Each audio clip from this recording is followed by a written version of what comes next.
नमस्कार दोस्तों, स्वागत है आपका यूट्यूब चैनल एबी टेक में। दोस्तों आज है 22 अप्रैल और 22 अप्रैल की प्रमुख खबरें जान लेते हैं जो आज के प्रमुख समाचार पत्रों पर छाई हुई हैं और आप लोगों के लिए बहुत ही इम्पोर्टेंट हैं। तो चलिए शुरुआत करते हैं आज के वीडियो की। तो सबने जो पहली आप न्यूज़ देख पा रहे होंगे कोरोना अपडेट को लेकर के है।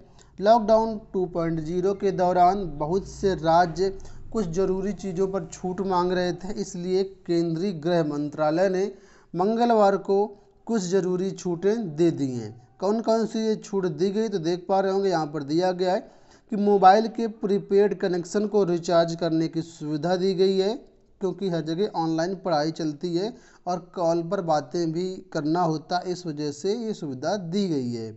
ये एक बेसिक नीड है। वहीं पर ब्रेड बनाने की फैक्ट्रियाँ, मिल्क प्रोसेसिंग यूनिट, आटा दाल मिलें, इनको भी छूट दे दी गई है। बुजुर्गों की देखभाल करने वालों को भी आने जाने की छूट दी गई है। काफ़ी समय से जो राज्य हैं बच्चों की पढ़ाई को देखते हुए, गर्मी को देखते हुए इसकी मांग कर रहे थे। ठीक है, आप लोग जानते हैं हर जगह ऑनलाइन पढ़ाई स्टार्ट हो चुकी है। ऐसे में बहुत से बच्चे थे जिनके पास काफ़ी किताबें नहीं थी, इसलिए इस काफ़ी किताबें की भी छूट दे दी गई है। और गर्मी को देखते हुए बिजली की दुकानों को कुछ समय के लिए भी खोलने के लिए छूट दी गई है। ठीक है, तो ये सारी चीज़ें हैं। अब दोस्तों बात कर लेते हैं कोरोना मीटर की। तो कुल मिलाकर के इंडिया में 18,985 तक संक्रमित लोग पहुंच चुके हैं। अब इस संख्या में काफ़ी तेज़ी से इजाफा हो रहा है। पिछले 24 घंटों में 1329 नए केस सामने आए हैं। कुल मिलाकर के 603 लोगों की अब तक इंडिया में डेथ हो चुकी है। और इसी तरीके से वर्ल्ड की बात करते हैं तो वर्ल्ड में भी 25,55,760 केस हो चुके हैं और पिछले 24 घंटों में 75,254 नए केस आए हैं। 1,77,459 लोगों की अब तक डेथ हो चुकी है पूरा वर्ल्ड वाइड। अब बात करते हैं इस न्यूज की। दोस्तों ये जो लेटर जारी किया गया है शिक्षा निदेशक बेसिक उत्तर प्रदेश की तरफ से जारी किया गया समस्त मंडलीय सहायक शिक्षा निदेशक, और यहाँ पर ये सूचना मांगी गई है कि प्रदेश के जितने भी सहायता प्राप्त जूनियर हाई स्कूल हैं वहाँ पर जनपदवार प्रधानाध्यापक, सहायक अध्यापक, लिपिक, चतुर्थ श्रेणी कर्मचारी के पद सृजन कार्यरत रिक्त एवं कक्षावार छात्रों की सूचना उपलब्ध कराए जाने के संबंध में। ठीक है, तो कक्षा 1 से लेकर के 8 तक जितने भी जनपद हैं सभी जनपदों से सूचनाएं मांगी गई कि आपके यहाँ कितने शिक्षक हैं, कितने क्लर्क हैं, कितने पियून हैं, कितने बच्चे हैं। तो सारी सूचनाएं इस 4 प्रारूप पर मांगी गई। पहला प्रारूप ये है, यहाँ पर जनपदवार और विद्यालय की में स्वीकृत कार्यरत रिक्त अन्य विवरण मांगे गए हैं। प्रारूप 2 में शिक्षक वाइज यहाँ पर डाटा मांगा गया है कि कौन सा शिक्षक है, कब इसकी डेट ऑफ बर्थ है, नियुक्ति डेट क्या, सारी सूचनाएं मांगी गई हैं। इसके बाद प्रारूप 3 में कक्षा 1 से 5 तक के छात्रों के बारे में सूचनाएं मांगी गई हैं। और अगला जो प्रारूप है प्रारूप 4, यहाँ पर कक्षा 6 से 8 तक के लिए अलग अलग सूचनाएं मांगी गई हैं।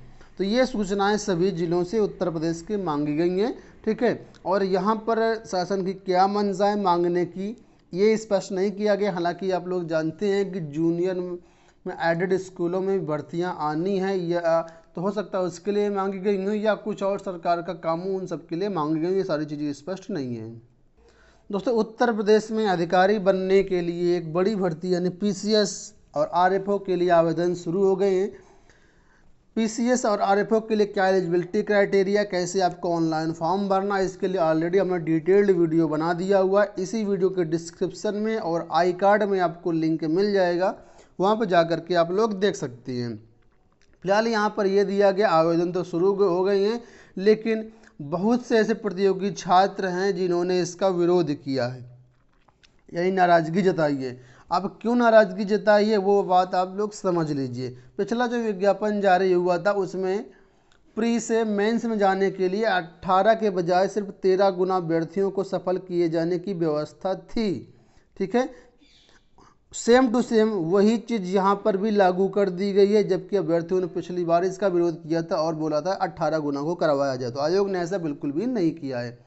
दूसरी बात यहाँ पर यह है कि पिछला जो भी नोटिफिकेशन आया 2019 का, उसमें रक्षा अध्ययन सहित कई विषय हटाए गए थे। ठीक है, छात्रों ने इसका विरोध किया था उसके बावजूद फिर से सेम टू सेम वही विज्ञापन एक बार फिर से दे दिया गया है, कोई भी इसमें चेंजमेंट नहीं किया गया है।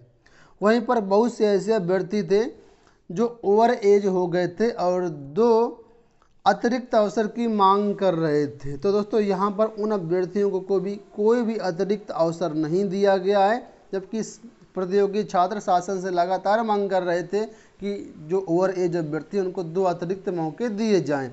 तो इस तरीके से यहाँ पर दोस्तों विज्ञापन शुरू हो गए हैं। डिस्क्रिप्शन बॉक्स में वेबसाइट का लिंक है, वहाँ से जाकर के आप लोग ऑनलाइन फॉर्म भर सकते हैं। पदों की संख्या 200 है, पदों की संख्या अभी और अब बढ़ सकती है। ठीक है। उत्तर प्रदेश लोक सेवा आयोग को लेकर के एक बड़ी अपडेट है।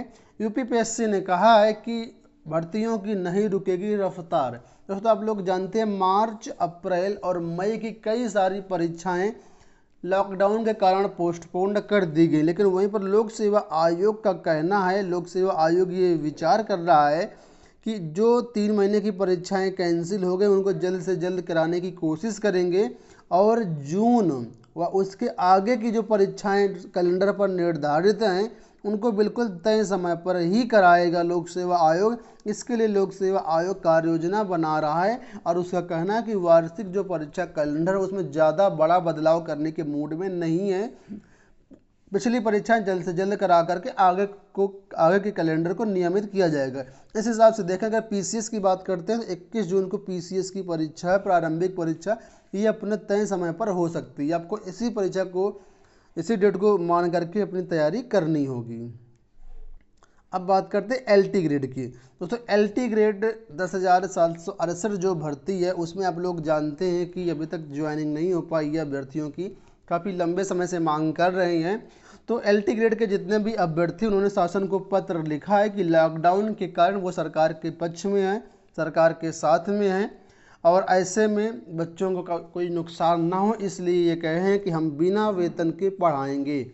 एलटी चयनित लॉकडाउन में बिना वेतन के पढ़ाने के लिए तैयार है। इनका कहना है कि सरकार हमें आदेशित करे तो हम बच्चों को बिना किसी वेतन के ऑनलाइन पढ़ाना शुरू कर देंगे, बस सरकार जल्द से जल्द ज्वाइनिंग करवा दे। ठीक है। और इसके लिए आप लोग जानते हैं अभी तक लोक सेवा आयोग ने सिर्फ 4 विषयों की फाइलें ही शिक्षा निदेशालय पहुँचाई है, बाकी 13 विषयों में से 9 विषयों की फाइलें अभी भी पेंडिंग हैं। और 2 विषय की बात करते हैं, सामाजिक विज्ञान और हिंदी की, तो उसका रिजल्ट अभी पेंडिंग है। और जो वाराणसी एसएसपी हैं, एसपी हैं, मतलब वहाँ की तरफ से अभी कोई भी चार्जशीट दाखिल नहीं की गई है, इसलिए ये हिंदी सामाजिक विज्ञान का रिजल्ट फिलहाल अभी फंसा हुआ है। तो ये एक बड़ी अपडेट है कि इन्होंने बिना पैसे के, बिना वेतन के पढ़ाने के लिए सरकार से मांग की है। लोक सेवा आयोग और सरकार के ऊपर भी एलटी ग्रेड रिजल्ट देने का दबाव बढ़ रहा है, क्योंकि लगातार जो अभ्यर्थी हैं उत्तर प्रदेश के मुख्यमंत्री प्रधानमंत्री नरेंद्र मोदी और उत्तर प्रदेश लोक सेवा आयोग कार्यालय को ईमेल और ट्वीट के जरिए अपनी बात पहुंचा रहे हैं। वहीं पर दोस्तों लोक सेवा आयोग के अध्यक्ष से अभ्यर्थी बुधवार को मुलाकात करने के लिए भी समय मांगा है। अब देखना ये होता है इनको समय मिल पाएगा या नहीं मिल पाएगा। दोस्तों बात करते हैं यूपी बोर्ड मूल्यांकन की। तो मूल्यांकन दोस्तों 25 अप्रैल से प्रस्तावित है, लेकिन उत्तर प्रदेश में जितने भी जिले हैं उसमें 40 से अधिक जिले कोरोना प्रभावित हैं और ऐसे में मूल्यांकन पॉसिबल नहीं हो पाएगा। इसलिए अधिकारी भी मान रहे हैं कि मूल्यांकन पर जो निर्णय होगा अब लॉकडाउन के बाद ही किया जाएगा। लेकिन कुछ ऐसे लोग हैं जो यूपी बोर्ड में अभी से फेल पास का खेल शुरू कर चुके हैं। इनको क्या कहेंगे, अब हैकर कहेंगे या जालसाज कहेंगे, कुछ भी कह लीजिए। ये ऐसे ही हैं जो कि अभिभावकों के मोबाइल नंबर पर फ़ोन कर रहे हैं, बच्चों के मोबाइल नंबर पर फ़ोन कर रहे हैं और कह रहे हैं कि आपका बच्चा फेल हो रहा है, इतने रुपए दीजिए हमें तो हम इनको पास कर देंगे। इसके लिए बाकायदा जालसाज अपना बचत खाता नंबर और IFSC कोड भी उपलब्ध करा रहे हैं कि इस खाते में इतने रुपए डालिए तो आपका बच्चा पास हो जाएगा। तो यूपी बोर्ड की जो सचिव हैं उन्होंने साफ कहा है कि ऐसा कोई फ़ोन आता है तो बिल्कुल भी वो फर्जी है और इसकी सूचना तुरंत अपने DIOS व थाना में ज़रूर दें। ठीक है।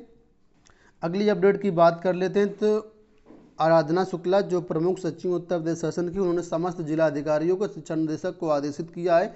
21 अप्रैल की अपडेट है कि जितने भी स्कूल हैं प्राइवेट, जहां पर बसें चलती हैं, बसों के जरिए बच्चों को आया ले जाया जाता है, तो वहाँ पर किसी भी स्कूल में लॉकडाउन के दौरान बच्चों से परिवहन शुल्क ना लिया जाए, इस संबंध में आदेश जारी कर दिया गया है। ठीक है, तो अगर आपका ये बच्चा किसी कॉन्वेंट स्कूल में, प्राइवेट स्कूल में पढ़ता है तो परिवहन शुल्क बिल्कुल भी ना दें। ठीक है, यहाँ पर पूरा आदेश हो चुका है, 21 अप्रैल 2020 की ही अपडेट है। और अगर आप ये आदेश डाउनलोड करना चाहते हैं हमारे टेलीग्राम चैनल पर अवेलेबल है, वहाँ से आप लोग डाउनलोड कर सकते हैं। अगली अपडेट की बात कर लेते हैं। दिल्ली यूनिवर्सिटी की अपडेट है। दिल्ली यूनिवर्सिटी में इस समय ऑनलाइन परीक्षा फॉर्म भराए जा रहे हैं, तो छात्रों का कहना है कि फॉर्म भरना ही मुश्किल है तो ऑनलाइन परीक्षा कैसे देंगे। दिल्ली विश्वविद्यालय सेमेस्टर की परीक्षाओं के लिए कैसे आयोजित करेगा, इसको लेकर कभी कोई ठोस निर्णय नहीं लिया गया है, लेकिन सोमवार को विभिन्न कॉलेजों में भेजे गए ऑनलाइन परीक्षा फॉर्म ने शिक्षकों और छात्रों की परेशानी बढ़ा दी है। छात्रों का कहना है कि गाँव में इंटरनेट नहीं चल रहा, इस वजह से फॉर्म भरने में समस्या आ रही है। ऐसे में परीक्षाएं किस प्रकार से होगी, सभी शिक्षक संगठनों ने इसका भी विरोध जताया है। अगली अपडेट की बात कर लेते हैं, तो यहाँ पर पॉलिटेक्निक की परीक्षाओं को लेकर के अपडेट है। पॉलिटेक्निक की परीक्षाएं जो होगी 1 महीने के बाद होंगी, लॉकडाउन खुलने के बाद। अगर 3 मई से लॉकडाउन खुलता है तो संभावना है कि जून में ही इसकी परीक्षाएं होंगी। इसके लिए यहाँ पर कहा गया है कि ऐसा इसलिए किया जाएगा क्योंकि छात्रों को प्रैक्टिकल की जानकारी देना और परीक्षा के लिए तैयार करने के लिए कम से कम 1 महीने का जो टाइम है वो आवश्यक है। ये जानकारी प्राविधिक शिक्षा परिषद संजीव कुमार सिंह ने दी है कि 1 महीने बाद ही लॉकडाउन के परीक्षाएं हो पाएंगी। और अंत में ये अपडेट है, जूम ऐप से लीक हो रही प्राइवेसी खतरे में सुरक्षा। तो केंद्र की एडवाइजरी में कहा गया है कि स्कूल जूम ऐप से जो पढ़ाते हैं उनके स्थान पर दूसरे विकल्प तलाश लें। ठीक है, और जूम ऐप का प्रयोग ना करें। इसको लेकर के, ऑनलाइन टीचिंग को लेकर के हमने कई सारे वीडियो बनाए हैं, ऊपर आई बटन पर और नीचे प्लेलिस्ट पर डिस्क्रिप्शन बॉक्स में लिंक मिल जाएगा। ठीक है, और आज शाम तक गूगल क्लासरूम कैसे यूज करें उसका भी वीडियो आ जाएगा, उसके थ्रू भी आप लोग पढ़ा सकते हैं। उस वीडियो को ज़रूर देखिएगा। पूरा वीडियो देखने के लिए धन्यवाद। वीडियो को लाइक और शेयर जरूर कर दीजिएगा। फिर मिलेंगे अगले वीडियो में, तब तक के लिए बाय बाय।